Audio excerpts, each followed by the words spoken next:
So on the agenda, I had the slide up would be that we're on the second lesson. Right now I've got it laid out as 16 lessons, so I'm trying to still collapse that a little bit more. So hopefully we'll prune it down to back to 13, but that's kind of our grand view. Today we're going to finish chapter 1. Next week we'll try to finish chapter 2, and that's the end of the introductory kind of narrative.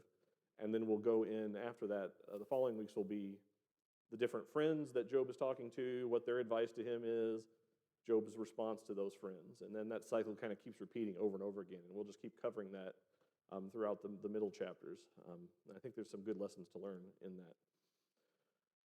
that. Okay, so who can help us with last time? What did we learn about last week in Job chapter 1, verses 1 through 6? What did we learn about?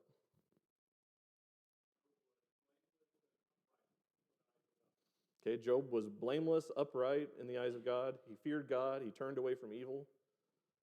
What else?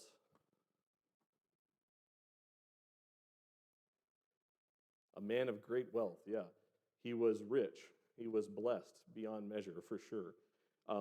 God had really taken good care of him, had given him all kinds of things, had given him many possessions, had given him a big family. He had 7 sons and 3 daughters. It was this nice number of children, and it was just kind of the perfect family is what it was implied. He lived in the land of Uz. We talked about that a little bit. So we were introduced to this man, Job. He's living in the land of Uz. He's really rich. He seems to be well respected. We'll learn more as we go through the chapters, but he seems to be well respected by the people around him. But above all, he was blameless, upright, feared God, turned away from evil. So he had this relationship with God that he trusted God, for sure. Okay. So let's continue on. If I could get someone to read the first part of our lesson today, which would be Job chapter 1, and just verses 6 and 7. So just Job chapter 1, verses 6 and 7.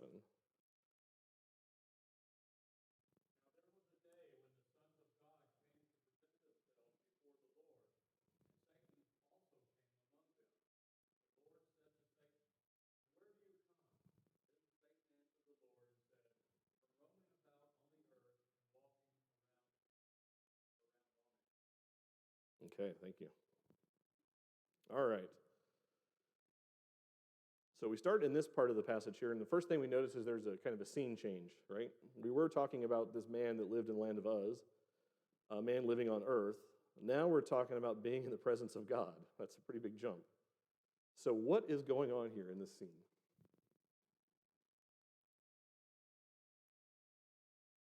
Sorry?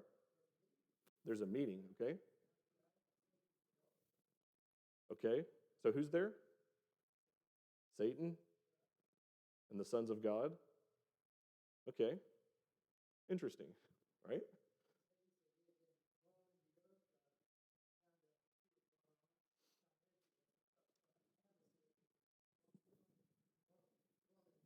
Yeah.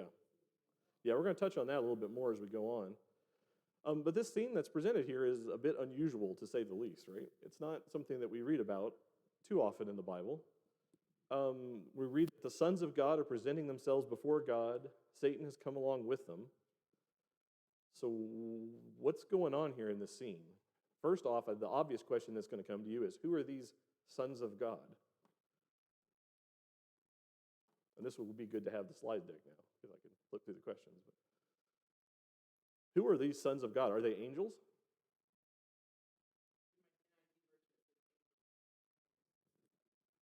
Yep, the NIV uses the word angels there. That's true. So what do you think about that? Are they angels? Is that just the King James Version, other versions being kind of sloppy in the translation and not calling them what they are? Spiritual beings? Okay. So that's my next question. Are they some kind of other spiritual being? One of the points I had on the word angel is, so NIV does translate it as the word angel, but that might be a little bit too precise or presumptive of them. I mean, we certainly read about angels elsewhere in the scriptures, and that word is known. So if it really meant angels, it's kind of odd that it wouldn't just use the word angel there. So then the next question is, well, maybe they are angels, maybe they're not. If they're not angels, are they some other kind of spiritual being? What do you think?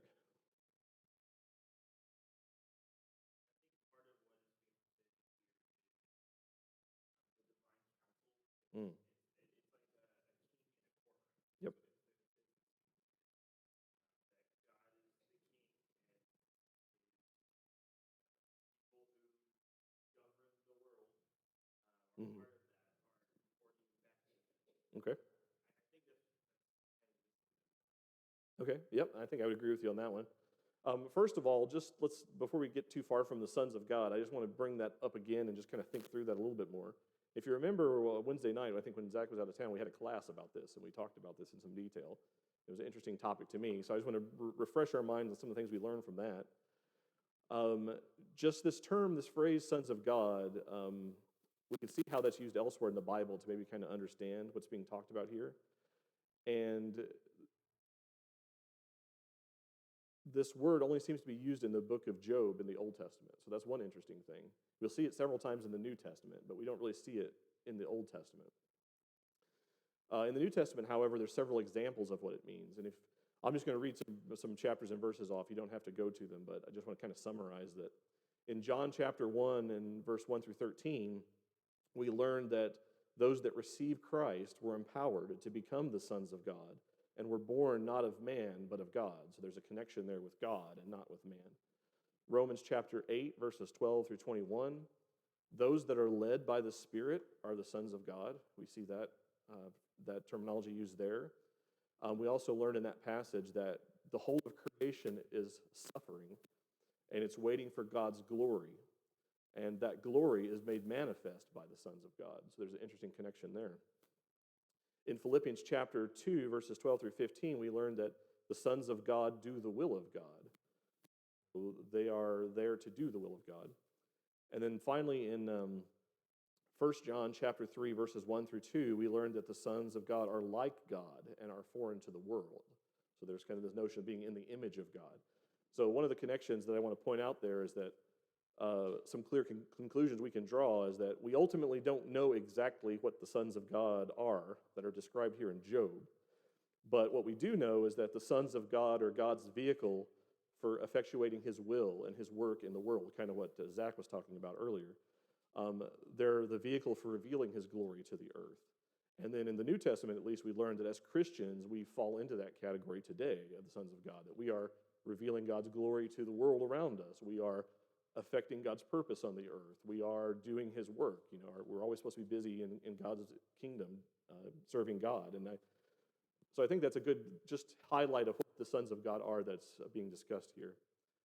And then my next question I had was, should we be troubled by this picture of this gathering of the sons of God and Satan?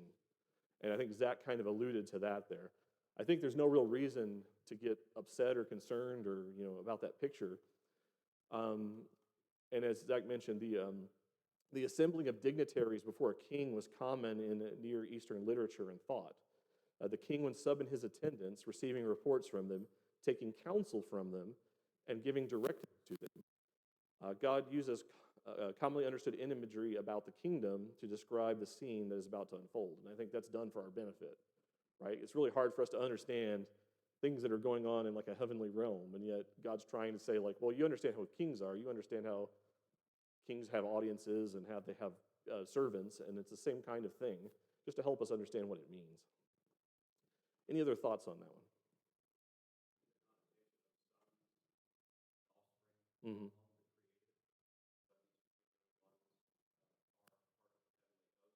Yeah. Yeah. For sure, yeah, and there's a clear distinction made between the sons of God and the sons of man, right? Who are they serving is a big part of that. Yeah.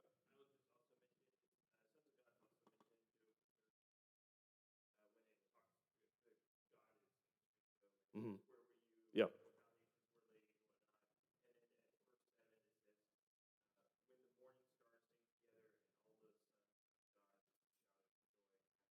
Mm-hmm. Yep. There's a clear connection there during the creation of the world that they were present and being joyful about that. So yeah, we talked about that on the Wednesday class. Yeah. Yes.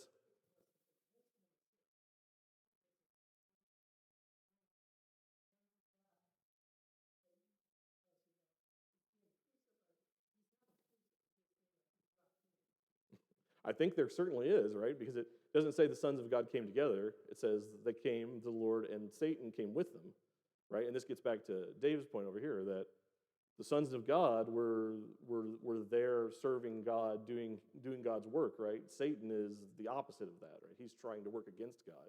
He's trying to convince us to betray God. His purpose is completely the opposite of these sons of God. Yes?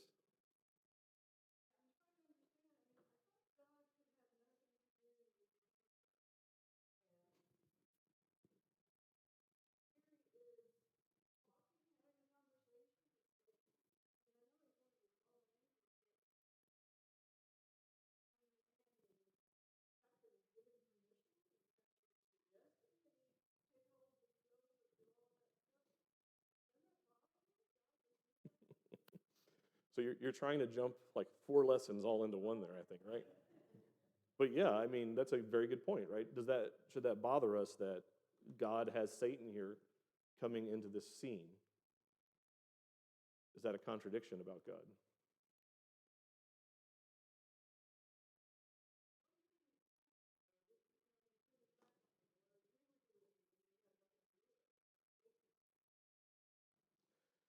Yeah, and there's some points that are going to be important to that, I think, later as we go through the lesson. But one of the things that we learn about Satan is, what does Satan mean?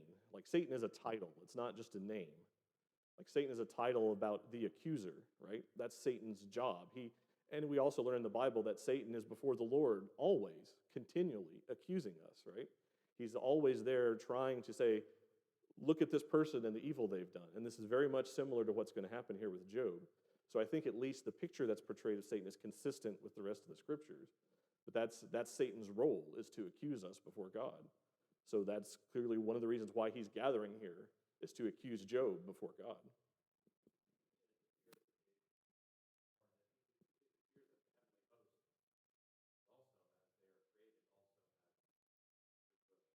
Yeah. Yes, that's a good point. This heavenly host, as they're created, have free will. And I want to touch on that a little bit to close out this scene of this king. Um, yeah, go ahead. Sorry. Sometimes I miss in the hands, but feel free to speak up.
Yeah.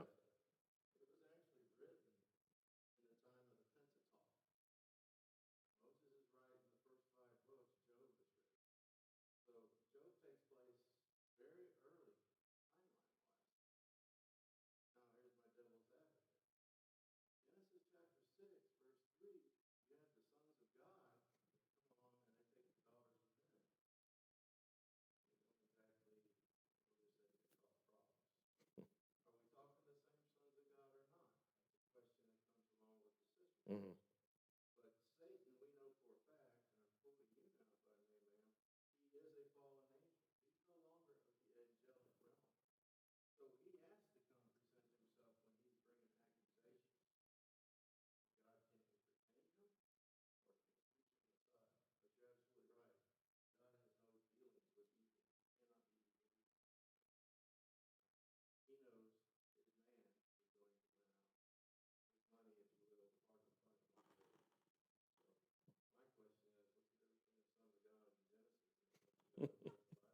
Yeah, I was gonna say we had a whole class about that on a Wednesday night to had that very topic. Yeah, there's certainly a big connection in their purpose, right? In that the sons of God are, again, doing God's will. They're following God. They're obeying God. And I think the same thing is shown for these beings that we're talking about here. But I don't think necessarily in Genesis chapter 6 that you have to draw the conclusion that those are a supernatural being, which in this chapter it's kind of more implying that case. Yeah. That.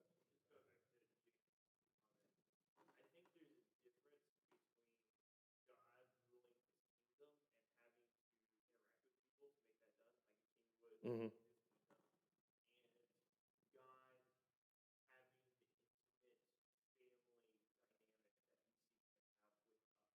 Mm.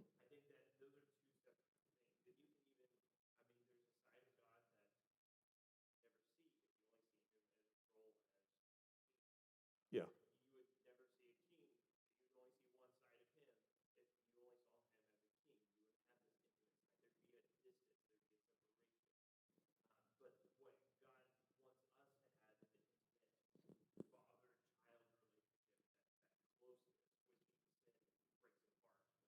Yeah.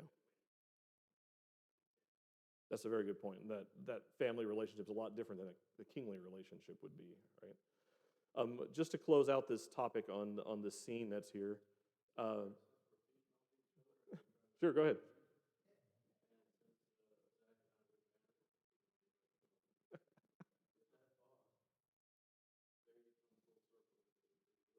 Mm.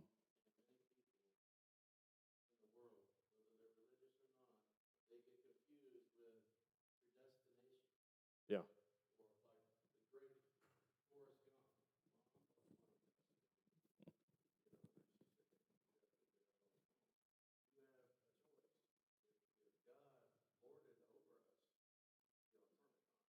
Right. Yep.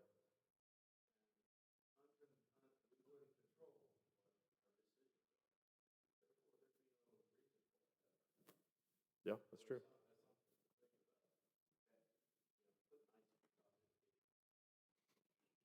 Okay. All right. Anybody else before I try to close this again? No, your great comments. I appreciate it. I did want to draw the connection, though, that even though this scene is a bit unusual, there are a couple other places in the Bible, in the Old Testament, where we see kind of a similar scene playing out.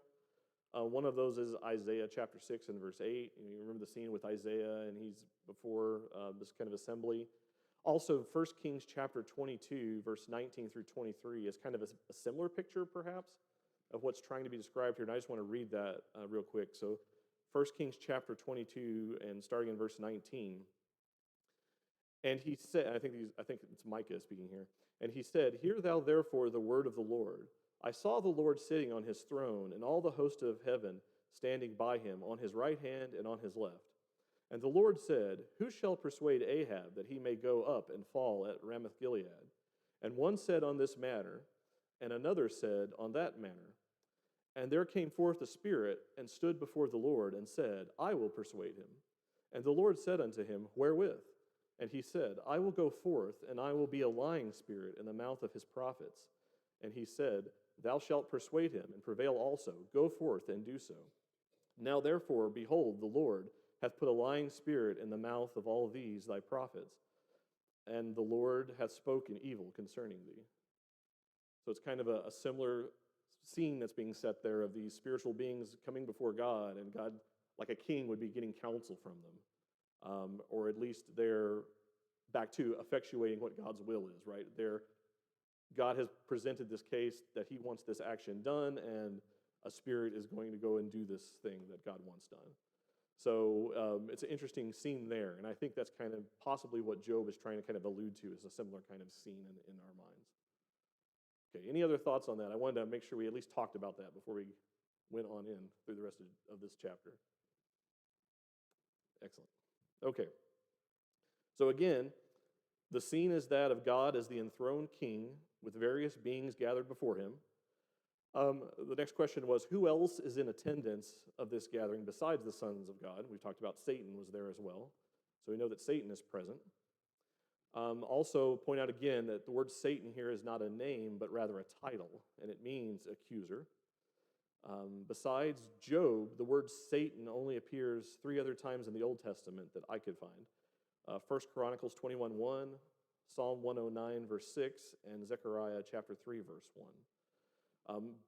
But instead, we kind of know a lot about Satan, but what we know about Satan has been revealed through the New Testament. So just bear that in mind, that our understanding of who Satan is comes more from what we learn about him in the New Testament than what's told about in the Old Testament. Okay. So what question does God ask Satan? Where did you come from? What was Satan's answer? Here and there, roaming around the earth. From going to and fro in the earth, walking, and from walking up and down in it. What does that mean? Why is that his answer?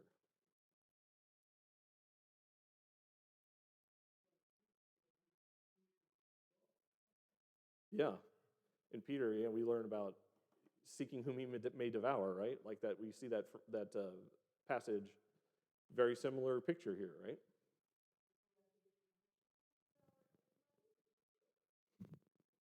Does he have to get permission to devour everybody or just Job?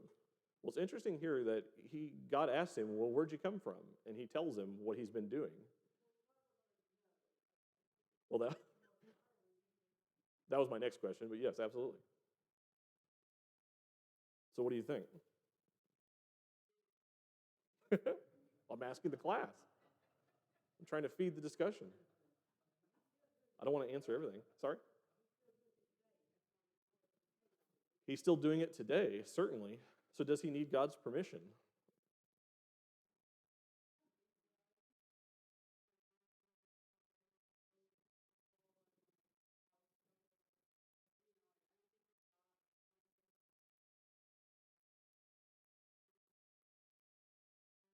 Mm-hmm. Okay.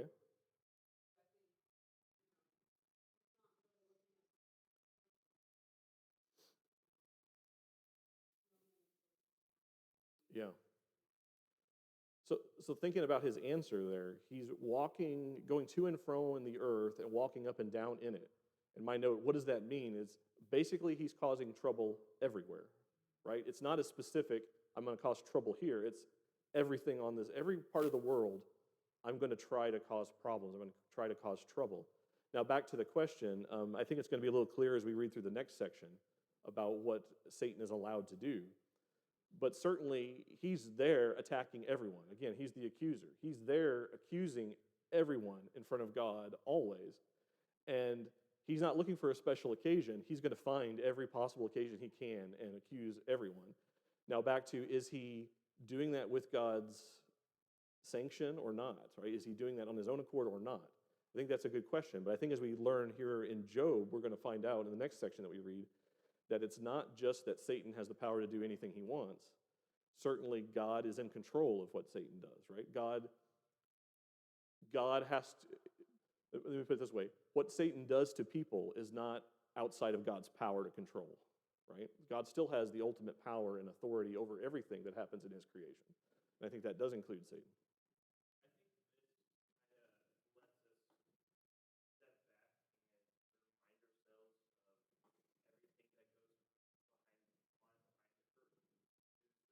Yeah.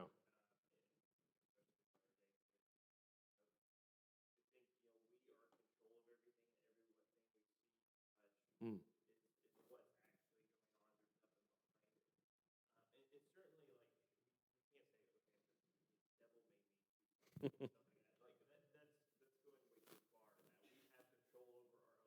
Absolutely. Mm-hmm.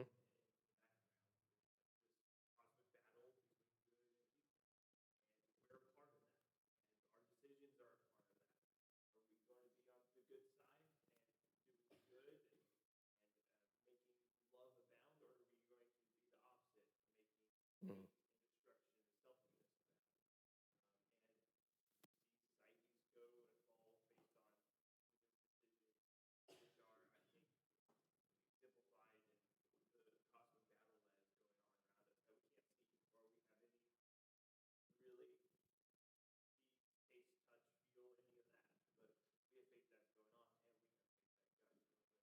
Yeah, very good. Excellent. Bob?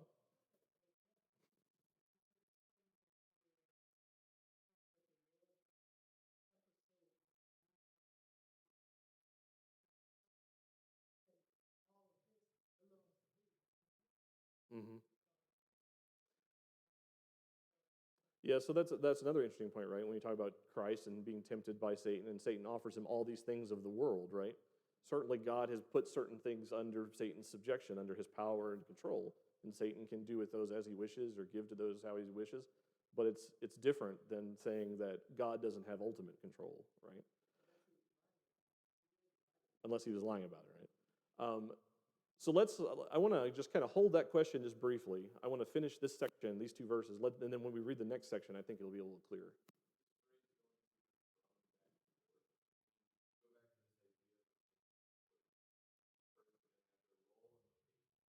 Mm.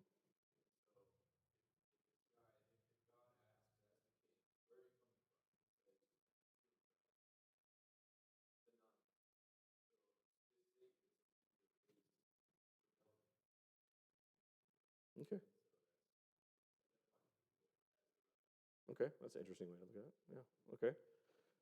So the last question on these two verses was, did God not know where Satan came from or what he was doing? We kind of already answered that. Of course, he did know. He was creating this setting for us as the reader, again, to kind of understand this narrative and what's taking place. The questions are for us so that we can understand what's going to happen. And then Satan is bent on our ruin and discrediting God, James chapter 4, verse 7. And then finally, Satan is described as accusing us day and night before our God. That's the passage I was looking for, Revelation chapter 12 and verse 10. So that's where it's mentioned that basically Satan is there accusing us before God all day and night. So let's go ahead and continue and finish this section and read chapter 1, read verses 8 through 12. I'll read that real quick, and then we'll tackle that question again. And the Lord said unto Satan, Hast thou considered my servant Job, that there is none like him in the earth, a perfect and an upright man, one that feareth God and escheweth evil? And Satan answered the Lord and said, Doth Job fear God for naught? Hast thou not made a hedge about him, and about his house, and about all that he hath on every side? Thou hast blessed the work of his hands, and his substance is increased in the land. Put forth thine hand now, and touch all that he hath, and he will curse thee to thy face. And the Lord said unto Satan, Behold, all that he hath is in thy power, only upon himself put not forth thine hand. So Satan went forth from the presence of the Lord. Okay, so that I think helps a little bit with that question that we were just talking about whether Satan has power. If Satan had power to do whatever he wanted, why would he have not already done this to Job? Why did he have to wait for God to give him this suggestion?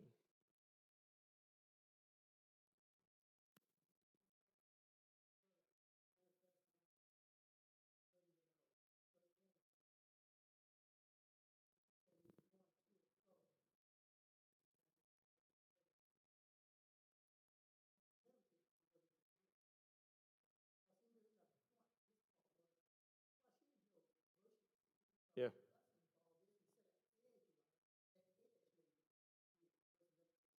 Mm. Yeah. So so let's talk about this in some more detail here. Who starts this discussion between God and Satan? Who's the first to speak? God does, right? He asks if Satan has considered the righteousness of Job. What does that tell us about Job? He loved the Lord. The first thing is we've read in the verses 1 through 5 about how Job is righteous. This here tells us that God agrees with that, right? God says that's true, basically. Job is blameless, upright, fears God, turns away from evil. Um, so the Lord is telling this, heavenly assembly to look at Job, look at his servant Job. And then the other interesting thing there is he's called my servant. Um, that the Lord is pointing out his servant and telling Satan to consider his righteous life. So what does God ask Satan?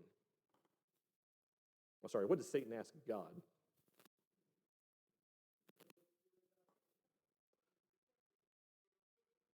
Does Job fear God for no reason?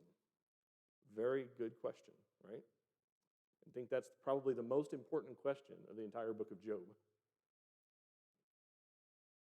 Does Job fear God for no reason? What's the significance of this question?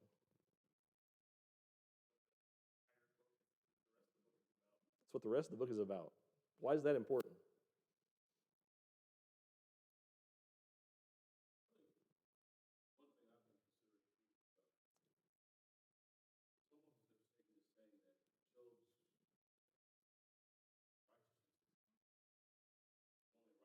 Mm, yeah,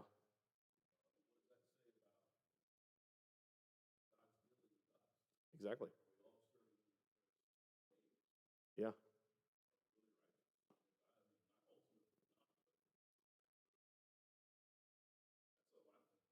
yep. I think you're hitting on it exactly. First off, does Satan disagree about Job being righteous? He doesn't really say, "No, you're lying. Job's not really righteous." He's like, "No, Job is righteous." He doesn't tell God that he's wrong. He's doing the things that God would want him to do. He's certainly fearing God. He's turning away from evil. He's doing all these good things. But he makes a challenge, just as Charles was talking about. He makes this challenge that the only reason he's righteous is because God has protecting him. He's put this hedge around him. Um, he's blessed in everything he does. So why would he not serve God, right? It's paid off for him. If God removes the hedge and strikes Job and all that he has, Job will curse him to his face, is the accusation that the accuser makes before God. So he makes this really big challenge um, to God and to Job. He asks why Job fears God. Um, Satan asks why Job fears God, and Satan asks why Job is righteous. So back to Charles's point, if being rich is the result of righteousness, who among us here would not choose to be righteous, right?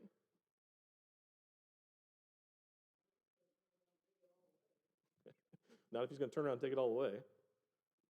We haven't gotten to that part yet.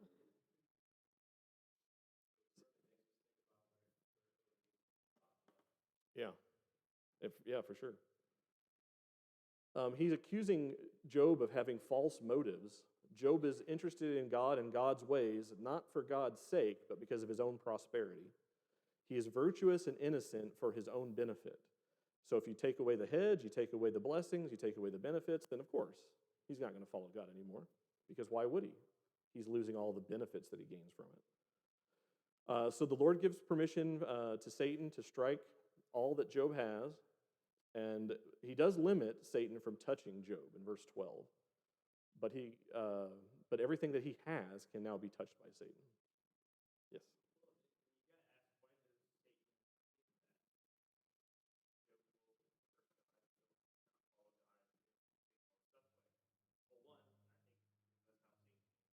Mm.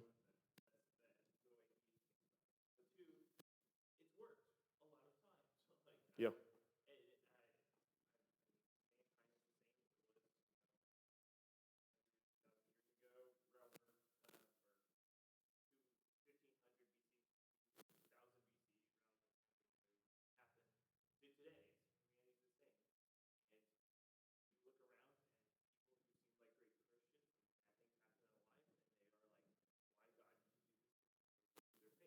Yep.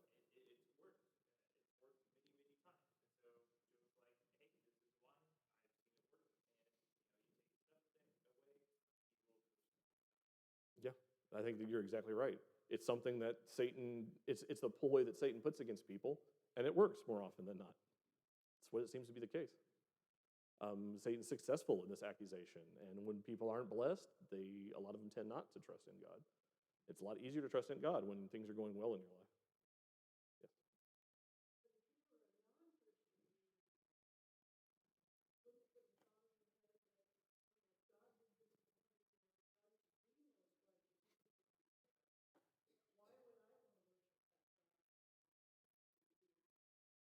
I think that's a very good question. I think that's something that we're going to have to tackle with, and as we go through the rest of Job here, because it's exactly the point, right? We like to say that just because we're Christians, our life's not going to be easy. We know that we're going to be persecuted, and we know that we're going to face trials, but do we really take in what that means? Right? What's happening to Job is a perfect example of he's got nothing. And well, we haven't gotten to that section, but the next section we read, everything is taken from him. Everything is lost. If you knew that was a possibility, or if you knew for certainty that was going to happen to you, would you follow God or would you not? And that's a question for each of us to answer, right? That's a really big question for us to say. Back to the original point, am I following God because it's in my benefit, because I get bonuses from God for it? Or am I following God because I love God and because I want to be obedient to God? And that's a huge question that we have to deal with.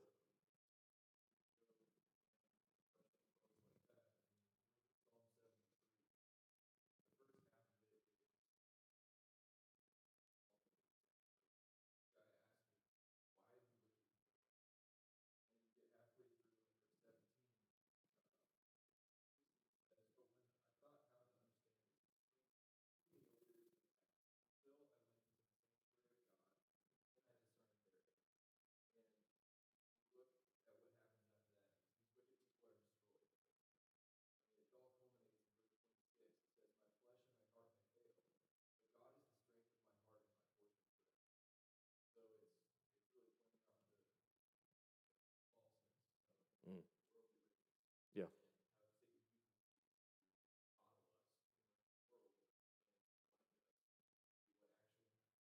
yeah, very good.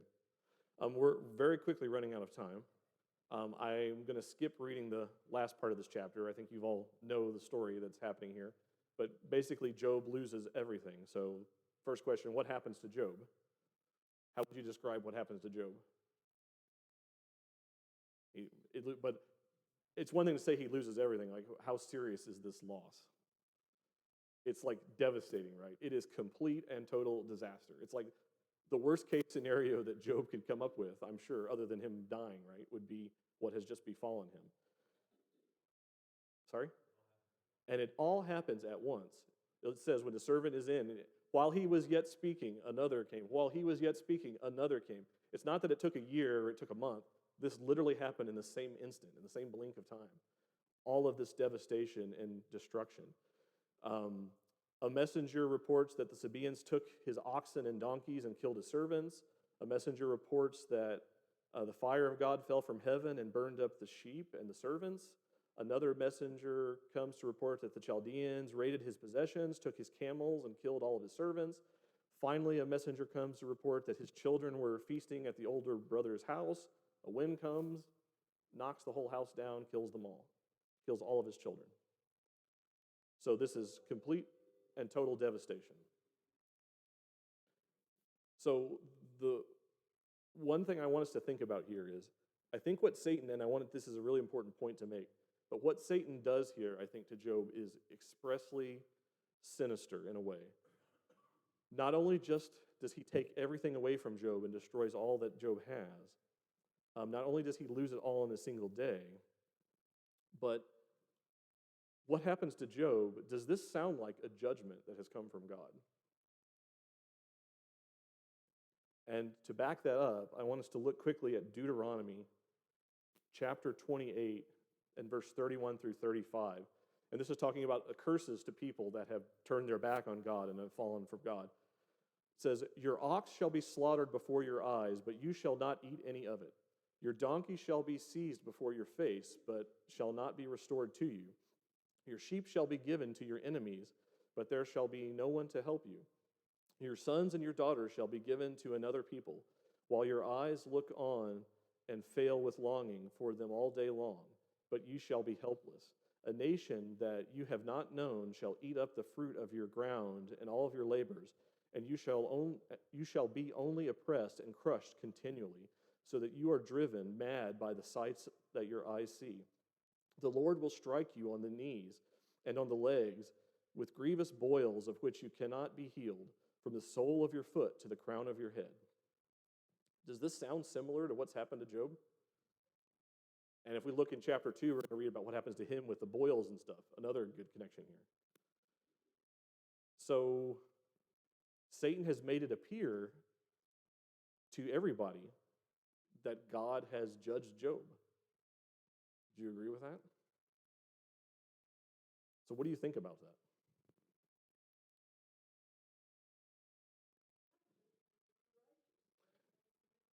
Exactly, right? So this judgment has come from the perspective of people around, and this will get back to what Job's friends are now going to talk with him about in a few chapters here.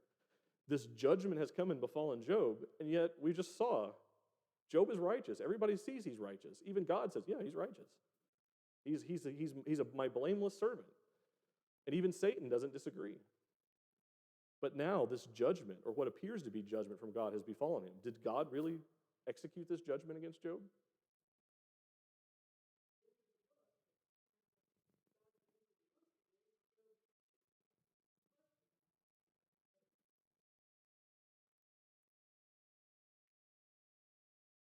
Okay.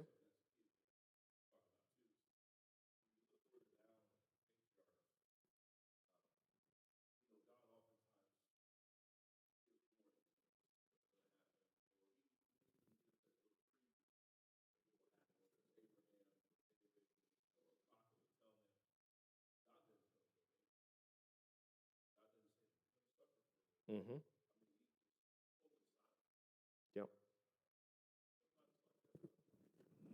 Very true. Very true. Okay, well, we're out of time. I'm going to really quickly try to wrap up a couple final thoughts here, and we'll definitely pick up again with this next week. The first is at the end of this chapter, how does Job respond to what happens to him? We read in verse 20 that he mourns, he tears his garments, he shaves his head, he falls down. And one of the things I want to point out is this act of falling down, bowing down. That's a signal that you see often in the Old Testament when someone is recognizing a big action that God has made, right? So clearly in Job's mind, he sees this as something that has come from God.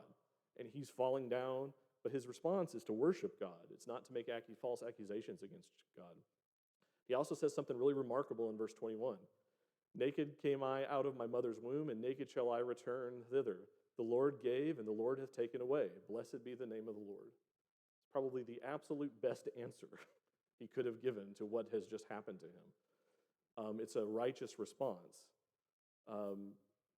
What he got from God, and he has no reason to expect what he got from God, and he has no reason to complain when God takes it away from him. So back to this interaction with Satan, both Job and God are vindicated. Job has shown that he will serve God no matter what, not only when God is good to him. God is vindicated that God can bless people and they will serve him, not just because of the blessings, but because of who God is. So now back to finally the application for us today. This gets right back to the heart of that question we were just asking.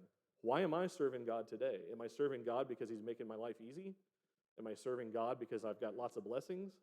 Or am I serving God because I love God and I'm happy that he's giving me these blessings, but if he took every one of them away from me, would I still serve God or would I fall away? And I had a whole list of questions I was going to put up for you to think about, but your jobs, your families, your cars, your life, your physical health, your spouse, are these the things that are making you serve God, or is it, and if you had those things taken away, would you still serve God?